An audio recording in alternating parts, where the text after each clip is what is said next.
Like, he's not gonna be trolling here, you know, on broadcast, especially when he's playing for a pro team, right? Like, yeah, no, it was just bizarre. I mean, it was only like 2, but you know, it was like either way. Yeah. Anyway, it is a Royal Ghost here for iSlaw.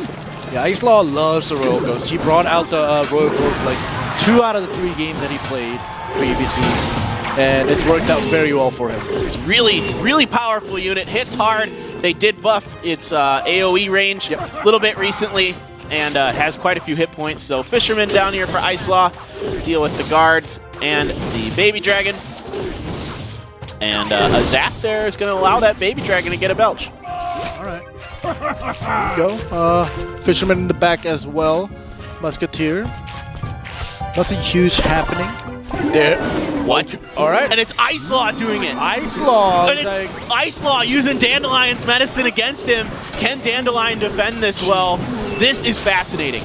This is absolutely fascinating. Oh my goodness. That Royal Ghost is going to get a couple big hits here, as well as a poke from the Royal Recruits. Love the response here from Dandelion. Yeah. Wow. Wow. The last thing that's probably on Dandelion's mind is that his opponent is going to use the Royal Recruits. I wonder what wow that was. Like, was that a wow, you use mine, you know, my Royal Recruits, or is it like, wow, you're gonna copy me? Kind of wow, you know what I'm saying? Like, it could be so many different kinds of wows. Yeah. The Royal Recruits coming out from your opponent. It could be all of the above. Yeah. And it is the Lava Hound to round out Dandelion's deck here as his big card. And we get the recruits coming in here. And the Royal Ghost in the front. Oh my god, I know, it's so smart. You get that Royal Ghost in the front, it can tank up, gets pulled, isn't going to activate the King Tower or anything. You got the guards there to buy you a little bit of time, but now you got a lot of recruits coming in and really wailing away on that top left tower. And even the miner, it was a little bit late. I think he was waiting, or he was trying to defend against the Lava Hound, and didn't even activate the King Tower. And I think what's really fascinating about this is that this might kind of bait Dandelion into playing the Royal Recruits like next game. Like if Dandelion's kind of one of those players who kind of has a hot head, as a bit of a, you know, if you, you did this to me, well, I'm going to turn this against you. Yeah. You know, and then you prepare for it. Yeah, exactly. Is that tower? Oh, it's going down. Goodbye. There it is. Finally, the poison ticks it down. Now, Dandelion is going to try one more push here. He has about 15 seconds left to make this go. Miner is in here to try to help finish up the Musketeer. It does. Royal Ghost is on the Miner. The Bats are here as well. iSlaw looks pretty confident about this win now, and this is a GG.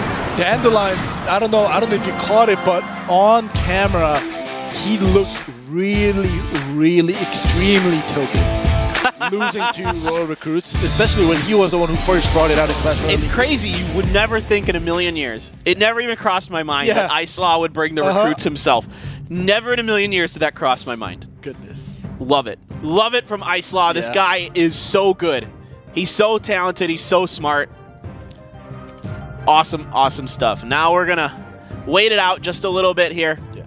See if anyone wants to throw anything out, a spell or maybe something cheap. Oh, I have a feeling the Dandelion brought the recruits. Dude, oh my goodness. I don't know. Hopefully somebody, we didn't have a timeout, so he wasn't able to talk to his coach. Yeah.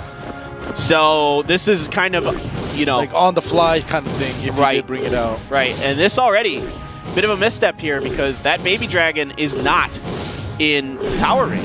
Oh. Skeleton Barrel. Yeah, okay. There's potential. There's potential here that this is, well, maybe not now. Okay, yeah. Not anymore. I don't know. I don't really know what Dandelion wants to do.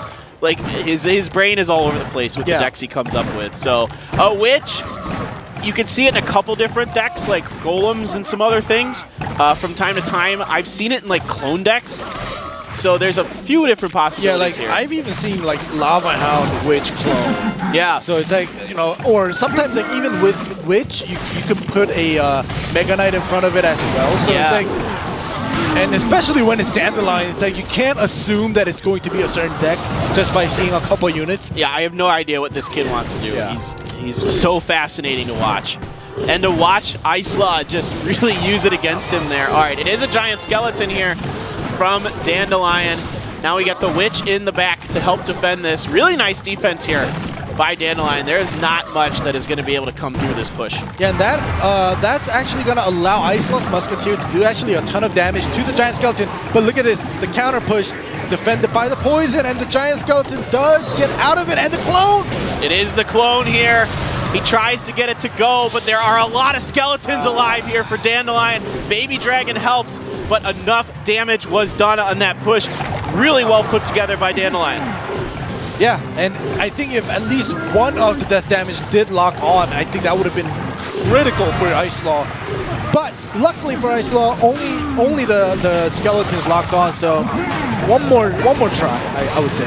Yeah. Definitely gonna potentially think about doing it.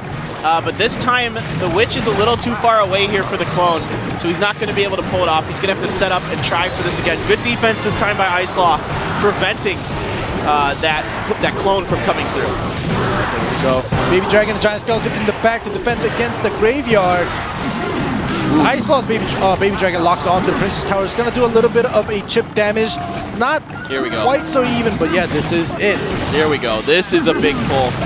All right, we'll see if this comes through here. The Fisherman's leaving the scene. Okay. He's piecing out. Are we going to see the clone come down? Good guards placement. That's buying a decent amount of time, and it's the mirror here from Dandelion. Yeah. I have not seen mirror in a long time. Wow. It's a mirror, and oh my goodness. And this time, the Giant Skeleton from iSlaw, I think this is going to be great, but the Fisherman pulling it away. That's okay. That's a clone right there. There it is. He knows it. You saw the fist pump. This is awesome. Well Wow. done here by Dandelion. Wow. So smart.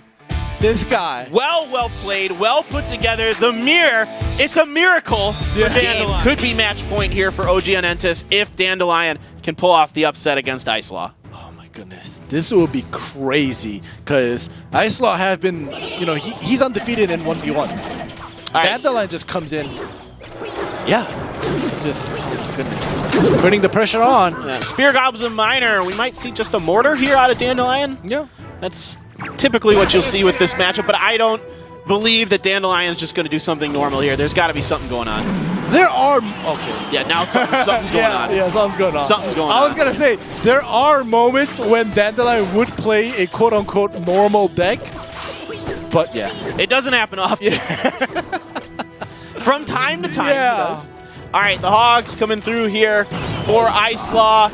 So there's some Spear Goblins and an Inferno Dragon available for defense. It's going to keep that Magic Archer, at least, from getting to the towers here. It's going to be the Rascals for iSlaw. So iSlaw going with something more traditional with the Hogs and the Magic Archer. This is something we've been seeing a lot more of. The Hogs are starting to kind of find their way back into the meta, as some of the buildings, like the Inferno Tower, aren't as popular anymore.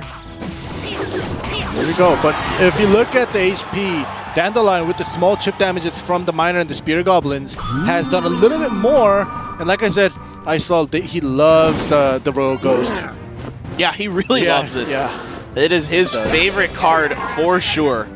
And it's really, really strong. Yeah. It's so difficult to play against. And really nice split there by Dandelion, because that keeps the Royal Ghost from getting in and taking out all three of them. That is a really nice placement by Dandelion. Perfect defense. And now this time we have a 3-1, and there we go, a Mega Knight. So yeah, seeing the Skull Barrel, I was like, all right, possibly a Mega Knight, because you usually place it with that. Especially when you get Goblin Gate in there. Exactly. I have the exact same deck that Dandelion plays, except I still use the Zap for the Giant Snowball. Ah, okay. Yeah, that's about it. The Skeleton this is Barrel, exactly my deck. Skeleton Barrel is a really interesting card. If you can get it to work, Yeah. it's pretty scary.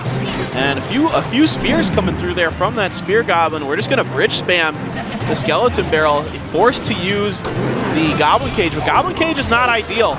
It does set you up for the Magic Archer, though. But if it's just a Goblin Cage against the Skeleton Barrel, it's not like your favorite thing. It's not the worst thing. Yeah.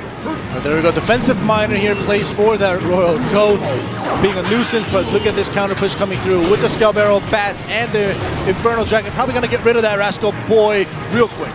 Nicely done here. This is looking pretty even, though. It's just a slight advantage for Dandelion right now as we get ready for our sudden death overtime situation here. There's a pretty big push coming in here from iSlaw. Oh, wait. Did you just see that?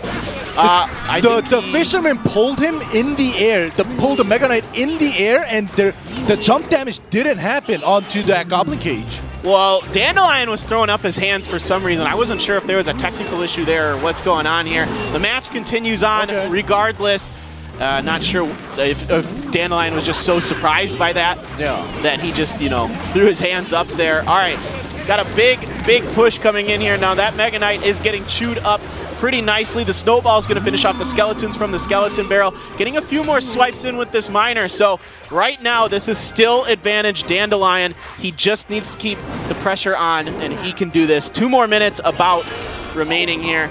Good split. Look at how he does this with these spear goblins. Everybody at home, pay attention.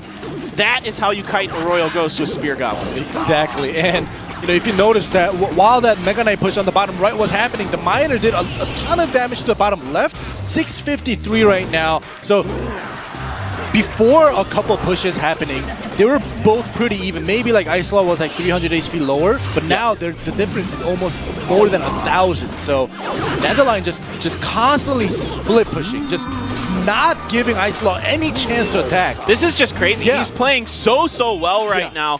He's getting so much value out of these pushes. Now he's got some Hogs and a Magic Archer though, and this is exactly it. The Mega Knight is so good against units like the Hogs. It does so much damage to them with that drop-in damage. And then it gets into the Magic Archer. Now a couple beams do go through there into the tower here, so it's a lot closer than it looks. Great Fisherman placement is going to buy any more significant damage. Ooh, but good snowball backs the Fisherman off. Here comes some Goblins. They're coming in. And Dandelion is going to do it. Wow. He takes down iSlaw. What a performance by him. What a turnaround after losing the first game. Yeah. He got tilted, and I guess he isn't...